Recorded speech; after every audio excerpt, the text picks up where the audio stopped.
I'd like to share with you on this week's Parshas, מצורע, something very beautiful from the Rebbe's father, Rabbi Levi Yitzchok Zatzal.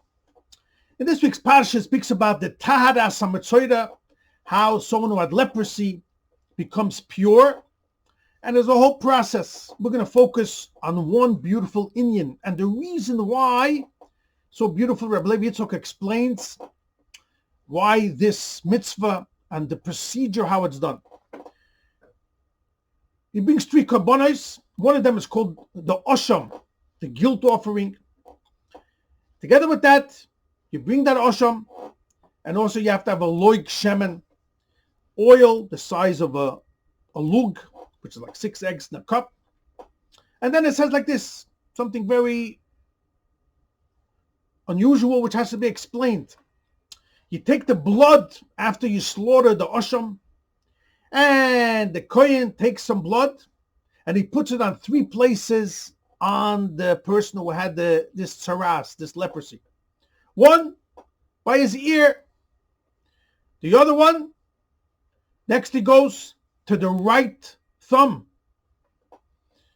And the third, he goes to the right large toe on the right foot. So what's the reason of these 3 places?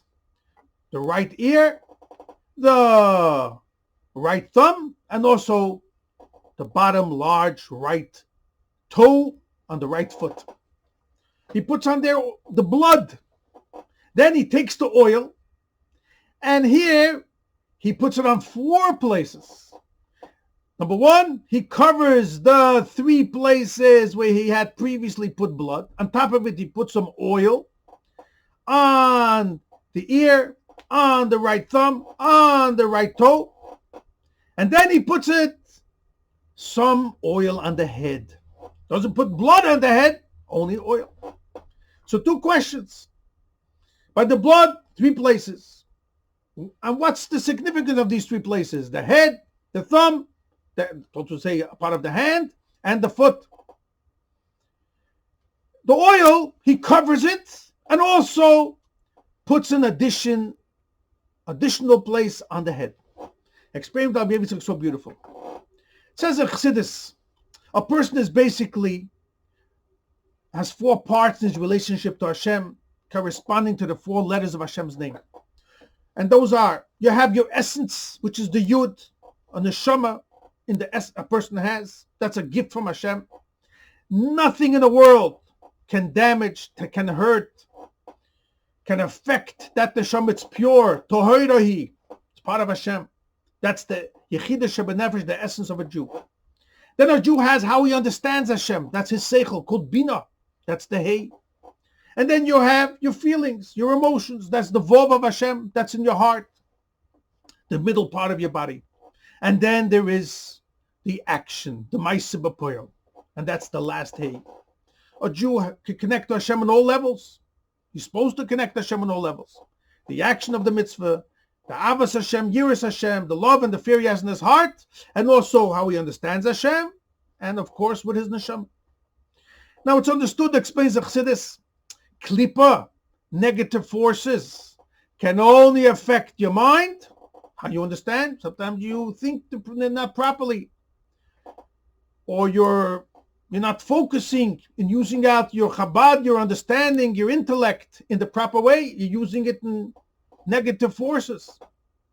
And then feelings, you can have to love of Hashem, fear of Hashem, and then you can have, God forbid, to the negative, and also to the action. So in these 3 parts, the seichel, the feelings of your heart, and your action of a day, the Yetzer Hara can sometimes damage or sometimes get in. We have to clean it up. But the essence of the neshama, nothing in the world can destroy. Dr. Rebbe explains, look what the Torah says, the Rabbi Levi Yitzchok. The essence of the neshama shows on chokhmah, and that symbolizes to oil. Oil rises to the top. And you could extract oil from everything. That's the essence of everything. So the shemen, that symbolizes the light, the oil. We should make light from shemen, and that's the essence of your neshama. The blood symbolizes the koch of the nefesh habahamias, the lusts and desires and the fiery passion of the negative forces that a person could have. And here you'll understand so beautiful what the Rebbe's father explains. The Metzorah did something wrong. Unfortunately, negative forces came into him, as Rashi explains, and it's more in the Chassidus. But we want to tell the Metzorah, you want to do tshuva. This is what you have to do. Number one, you have to understand, this blood, there's a force of negativity. Where is that from? 3 parts. You put it on the ear, which is the understanding that's bina, through your listening and learning, and the oizen, that symbolizes your understanding. Over there, Klippa can get into. Your hand symbolizes the middle part of your body. The foot symbolizes your action. That's what the body is basically divided into 3 parts. And here you see how beautiful it is. Hashem tells the Metzorah, you have to do tshuva.